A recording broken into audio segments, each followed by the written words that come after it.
Welcome to the Marriage Game Plan Podcast, where we help couples build healthy relationships through faith, love, and strategy. I'm George. And I'm Tondra, and we are so glad you're here. For over 15 years, we've been coaching couples from NFL locker rooms to everyday living rooms on how to win in marriage, not just survive. So whether you're newlyweds, seasoned teammates, or somewhere in between, this podcast is your bi-monthly huddle for real talk, practical plays, and fresh game plans to help you win your home game. And if you're single and hoping to be married one day, this is your podcast for insights and practical tips to help you enter into marriage with clarity, confidence, and purpose. So grab your spouse or just your headphones. And let's build a championship level relationship together. Hey, everybody. Welcome back to episode 3. Yes, we missed you. Yeah, we missed you. And now we got a new episode for you. But hey, before we jump in, we're going to encourage you to grab a copy of our new book called The Marriage Game Plan. You can get that online at your favorite bookstore, or better yet, maybe just do Amazon. That seems like the quickest these days. Yes. And we want you to check out our website, journeyforlifenow.org, to see all the resources and things that are available from us. Yeah, we got ways to book us to come to your church and speak for events. There's videos where we're doing teachings. There's got a lot about us. That's why we created this podcast. The first 3 episodes is not jumping into a lot of things. It's telling our story, but also giving you some hope and encouragement. So listen, today's episode 3, we're calling it The Rebound. From surviving to thriving. That's right. In episode 2, we talked about our story of a rough start, having no game plan. And those obstacles that we had to overcome to get over in order to win in our marriage. But today we want to tell you how we rebounded and turned our pain into purpose. Yes, that's good, man, because like even in the sports themes of everybody likes a good comeback, right? Everybody likes a good comeback. Yeah, we like to go for the underdog, like, come on, win. I know I do. I like to cheer for the underdogs, right? Because I just like to see people or teams who are down and out and everybody's like counting them. They can never come back. But when they mount a successful comeback, you respect them more, you cheer for them more, and it's more memorable. And so maybe you're out there today and maybe your relationship is in a series that man, maybe you are having to have a rebound quite like us. We had it in our marriage, and there might be others out there. But what we developed was a turning point in our story. We started off, we had this moment that we knew we were married. We started off, we had a kid on the way. We were trying to figure out how to do the kid, how to do each other, how not to clash in our arguments. And yet the moment that we realized something was turning was a key moment in our marriage. Yeah, for sure. Because we were so busy, like I shared in a previous episode, just trying to keep our head above water. And it was all about crisis management at that time. And we weren't really focusing on how to be married or what did we just get ourselves into, period. Yeah, we had a rough start because we didn't have a game plan. So yeah, there was that definitely shift that we had to go through from thinking about so much of our pain or thinking so much off of, we were so young, we didn't really know what to do. We had a baby that was on the way and we were trying to figure things out, that we stopped thinking about the misery that we were in, right? We stopped thinking about how to get out of our marriage and moments of talking about divorce to the shift was we started thinking about how to build our marriage game plan so that we could win together, right? We didn't get married to lose. We got married so that we could win and build a life together. That's so great. That's what I love, because the brain cannot focus on 2 things at the same time. Your brain focuses on what you give it your attention to focus on, right? And then it'll block everything else out. So it's crucial when you shift from how can I get out of this? How can we end this? To no, how can we win in this? Right. How can we get a game plan? That's going to motivate you in a different way. Sure. If you're thinking about how can I give up versus how can I win, your actions, your behavior, decisions start to align with what you want to accomplish in your goal. Yeah. Well, I remember distinctly one of the game changers for us was we went to a marriage conference, right? And man, I didn't want to go to a marriage conference because I know I was in ministry and I felt like, man, I had it all together. And yet that saved our marriage when we went to the marriage conference. And what did we do for the next 6 years? We went to the same marriage conference. 7 years consecutively with no new content. So it wasn't like new information. Right. It was just the discipline of just working on our marriage, just showing up for ourselves and prioritizing our marriage and making time for us to learn and grow. And that's our next point is you got to have healing and rebuilding, right? And we went into that phase. After we did that turning point, we started seeking of how can we heal and begin to rebuild our marriage. And it's going to start with our individual healing if we want to heal our relationship, because a relationship can only be as healthy as the two individuals that make it up. Right. So we have to learn to, sometimes people think that just because you get married or you love each other, then it's just going to work out. Sure. But you literally have to learn how to be married. Just like anything else in life that you want to be successful at, you put the work in, you get mentors, you get counsel, you want to read books and get the tools that help you become successful. You pay big money to become successful in an area that you want to be successful in. Sure. But let's go back to that marriage conference, right? Yeah. They talked about a lot of tools. It wasn't just the stories. It was about how they rebounded, the tips that they would give us, like how to have a code phrase to have a repair attempt when you're having a moment of intense fellowship, as we call ourselves. Or what about the other tips? They gave such great information in those marriage seminars that we went to in those retreats. And what we needed success stories. We needed to know that we could get out of the pain, get out of the misery that we were in. And much of that happened is because we had a new desire to grow in our marriage together. And I think that's so important too, because sometimes when we're suffering in our marriage, we think we're the only one. We think something's wrong with us.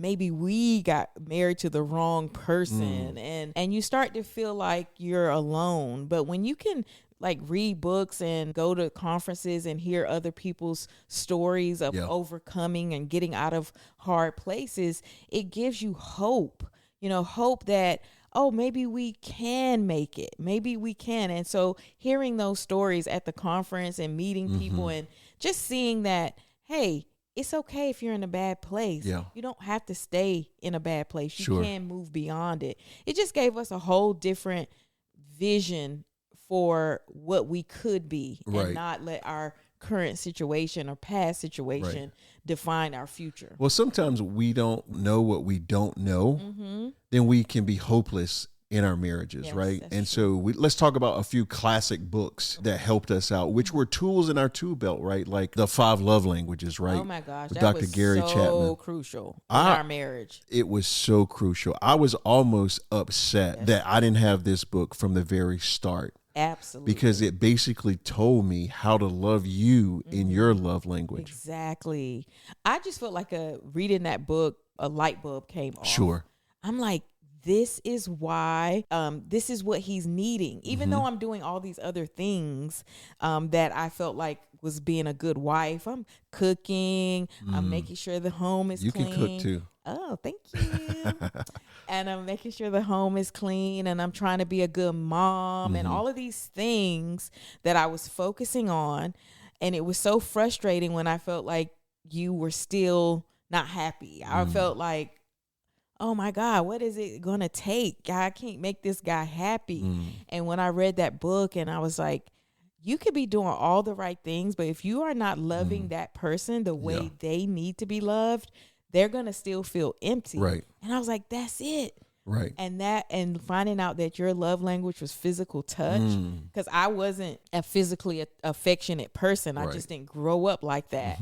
So, finding out that your love language, physical touch, I was like, oh my God, I have to learn how to love this man, because that's not something that comes natural to me. And what did you do as a result of learning that? You had to put it on your calendar. I did. I had to put it on my calendar. What'd you put up there, though? Touch George Monday, Wednesday, and Friday. Now, if you're out there listening and you feel sorry for me that my wife had to put it on her calendar to touch George 3 times in a week, you know what? We got to do what we got to do. And I'm here to report today that Tondra now touches me a lot more than 3 times per week. But what I had to learn about you through the let me just add to that before you switch. I just want you to encourage you. I know that doesn't seem sexy, right, to have to learn, but it is one of the most sexiest things you can do, is because that person that you love, you want them to be loved the way they need to. And so loving them enough to learn new skills and techniques and new habits is so romantic, you know. So I just want to just put that out there for those who might feel like, oh my gosh, that's so terrible, you know, you shouldn't have to do that, but it's a loving thing to do. We're gonna get deeper into that in another episode, so just put a pin in that, right? But for me, when I read this new tool, which was then the 5 love languages, it gave me a language for you, is that, you know, I needed to be a better affirmer. You knew you were a good mom, but I think I saw the wind in your sail just start to float better when I just acknowledged that and told you that you were the best lover or the best mom or the best wife. And man, I think that there's so many times, again, we don't know what we don't know. And so picking up a few books out there, even a copy of the Marriage Game Plan, is going to give you some insight into maybe some things you don't know, that you can put some tools in your tool belt to help you not only heal, but begin the healing process, so that there can be this transitionary period in your marriage, quite like our marriage. And we transition until then from some pain points, right? And learning about how to evolve and how to rebound and come back to now having a heart to help other couples. Exactly. Because, you know, our pain is not just for us, it's overcoming and going through so that we can help other people. And just like I was sharing a little earlier in the episode, when you go through something and get to the other side, you bring hope to couples, and you have a game plan that you can help people lay out to get to the other side, because you learn that. There's no other way to learn how to help others than to go through something yourself and get to the other side. Then you can help others. Yeah, but I wasn't always open to that. I was a pretty private guy. I wanted, you know, our marriage to stay within our marriage. But then one day, thank God for you, is that you said, hey, that our story wasn't just for us. The things that we had gone through, the way that we could rebound. You started having this heart to help other couples. And really soon thereafter, Journey for Life was really born, because what we had this vision together, not just you, but for us together, of how are we going to help people have successful marriages. And we know that in our marriage ministry called Journey for Life, our mission is to equip and educate couples on their journey to have successful relationships and marriages. And that's what we've been doing for over 20 years. That's what we've been doing together, because we rebounded from just our pain to now helping others all across the country. Yeah, and our pain led us to that purpose, because we do feel that God is calling us. And it's, you know, the beautiful thing about it is, you know, in the world's eye, we would be disqualified based off of not doing it, quote unquote, perfect way. But God qualifies the called, right? And God can just use whatever we've gone through in order to help others. There is no waste to the pain that you are going through in your relationship. And your pain is not an indication of what you are able to offer others, you know? And so, so Journey for Life, it became our passion, and we immediately wanted to help other couples. So we want to encourage you, our listeners, if you are married and you are still in the rebound phase, do not lose heart. Don't lose heart, please. Please be encouraged by our story of overcoming. It's not about perfection. It's really about you just learning and growing and getting the tools you need. because marriage is not just a journey, but it's a journey for life. So you got to keep growing and keep going, and you will come to the other side. You know what you sound like? What? You sound like a coach. But that's what I am, a coach. You sound like what you are, right? Yes. But you're coaching somebody right now. It's almost like I can see I can see a high five that you're giving someone to don't give up, keep pushing, give it all you got, attaboy, right? And sometimes in life, that's what we need. And again, I think we said this in this episode, or maybe it was a previous episode, to try not to compare where you are to where others are. You're on your journey, and you're on your journey for life. So, hey, if this episode spoke to you, we want you to share it with another couple or someone who might need some hope in their relationship or their marriage. And if you want to learn more about Journey for Life or how to get connected with us, visit our website at journeyforlifenow.org. And by all means, follow us on social media. We want to connect with you. And you can find us on our social media at Journey for Life Now and at Tondra Gregory. And lastly, at George A. Gregory. All right. We will see you soon. See you on the next episode. Hey, thanks for tuning in to the Marriage Game Plan podcast, where we believe every couple can win with the right strategy. And if today's episode encouraged you, please follow or subscribe and share it with a friend, as it helps more couples find our podcast. And if you haven't grabbed a copy of our brand new book called The Marriage Game Plan, it's about developing a winning strategy for marital success. Hey, go grab a copy at your favorite online bookstore today. It's full of real talk, practical plays, and powerful tools to strengthen your marriage, which will help you win your home game. As you go, stay tuned for our new online coaching group starting this fall.